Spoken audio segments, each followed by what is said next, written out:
What's up, everybody? Dr. Rossi, shrinksandSneakers.com. Thank you guys for all the comments. I appreciate them. I'm happy to answer questions. Keep them coming because we'll continue to try to answer those questions for you in the best manner possible to help you on your journey through mental health treatment.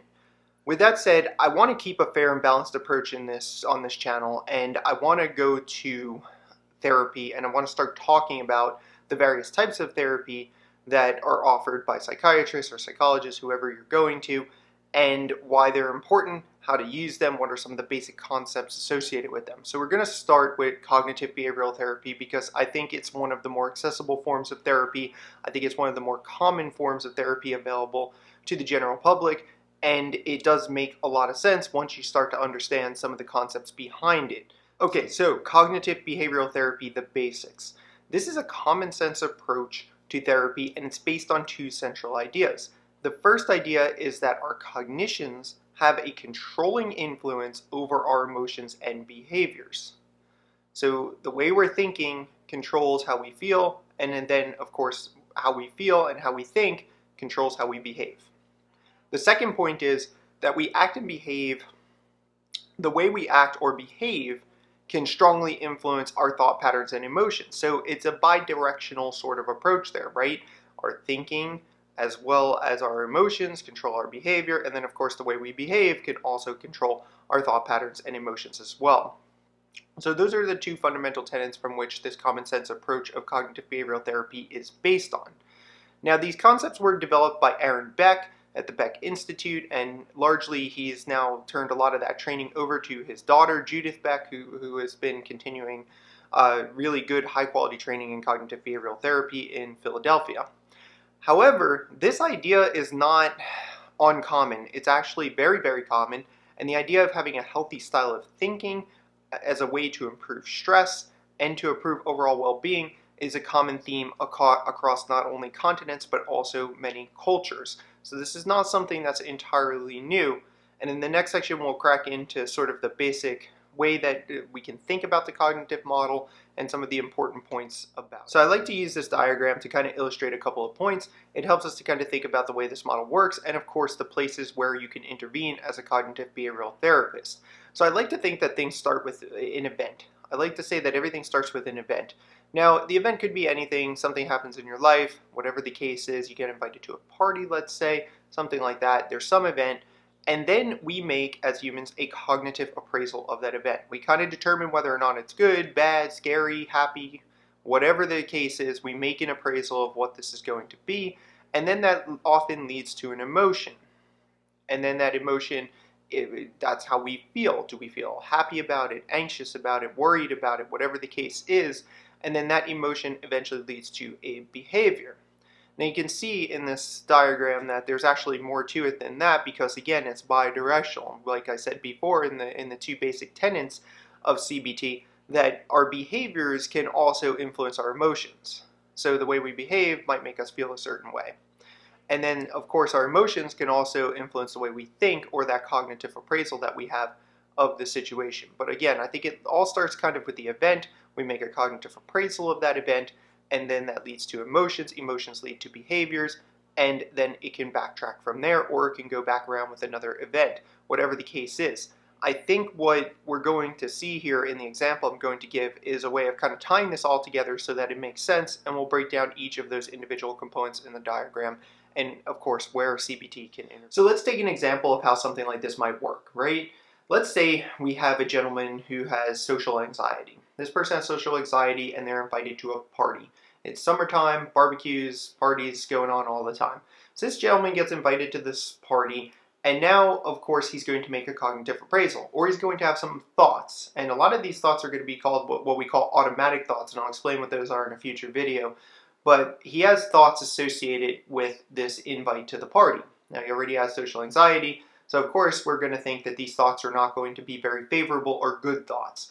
He's going to think things like, I won't know what to say, I won't know what to wear, I won't look right to people, people will think I'm stupid, people won't want to talk to me, people will know I'm nervous, right? There's going to be all these thoughts that this person's going to have as a result of the event, which is being invited to the party. Now, of course, that's going to lead to emotions, and those emotions are extremely predictable. Obviously, for a person with social anxiety who's invited to a party, who is having that kind of thought pattern or thinking, is going to feel anxious and nervous about this upcoming party, right? So probably the predominant emotions are going to be anxiety, nervousness, etc., right? Anxiety, you might even see things like physical tension or autonomic arousal could be possible as well in this person's case when they find out that they're invited to this party. Now, of course, the person is going to then behave, right? The emotions are going to lead to a behavior, and that behavior is most likely going to be something like avoidance, right? Avoidance behavior is very common in anxiety disorders, and so the person's going to avoid going to the party in some way, likely going to make up an excuse about why they can't attend, even if they have nothing on their schedule and could attend this party. Now, what that ultimately does, because of this avoidance behavior, it reinforces the initial cognitions, those initial thoughts. It reinforces all those thoughts he had at the beginning, that I won't know what to say, I'll look stupid, people won't want to talk to me, people will know I'm nervous. All those ways he was thinking are now reinforced, and of course this is going to perpetuate the cycle and create more issues in the future when he gets invited to another party. So this ultimately leads to one thing. It ultimately leads to worsening of his social anxiety. So to conclude this video, I'm basically going to take you guys through the basic concepts of CBT, and then we're going to break down each one of those individually in separate videos to make this a little more manageable, because there's a lot of information in one shot for you to take in. So there's 3 levels of cognitive processing, and I'm going to start with the highest level of cognitive processing, which we call this state of consciousness. Now, how are we defining that? We're defining consciousness here as a state of awareness where decisions can be made rationally. So we're aware and we're making rational decisions, not irrational decisions. And this conscious attention allows us to do several things. It allows us to monitor and assess our interactions with the environment, which of course is going to allow you to make adjustments to the environmental stimuli. It also allows us to link our past memories with present experiences, so we can go back and draw on our memories and prior experience to relate to a current situation. And of course, we can control and plan for future actions. So the 2 additional levels of cognition besides consciousness, which is the highest level for CBT, are the areas of automatic thoughts and what we call schema. So let's start with automatic thoughts and just kind of briefly talk about this. I want to break this down fully in a separate video. So automatic thoughts. So this is, and you can think about this. Everyone should think about this for a second. We have all kinds of thoughts running through our head, all of us, at all times throughout the day. And a lot of these thoughts that we're having are not necessarily at the conscious level.